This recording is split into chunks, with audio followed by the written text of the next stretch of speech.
নমস্কার ম্যাম। নমস্কার। আপনার নাম? আমার নাম অর্চনা দাসী।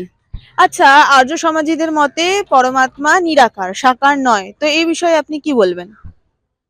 पर আমাদের মানে জগৎগুরু তত্ত্বদর্শী সন্ত রামপাল জি মহারাজ উনি একমাত্র সন্ত পুরো বিশ্বতে।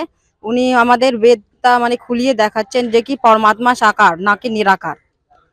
পুরোটাই মানে যত মানে আমাদের ঋগ্বেদে লেখা আছে আর সামবেদে চারটেই বেদে পুরো দেখা যাচ্ছে মানে কি পরমাত্মা সাকার আছে, নিরাকার না। এটাই যে আর সমাজই বলছে এটা যথেষ্ট মানে রং আছে। নমস্কার ম্যাম। সৎ সাহেব। আপনার নাম? নমিতা কর্মকার। আচ্ছা, ঈশ্বরকে নিরাকার বলে আর্য সমাজীরা। তো এই বিষয়ে আপনার কি মত? ঈশ্বর নিরাকার নয়, ঈশ্বর সাকার।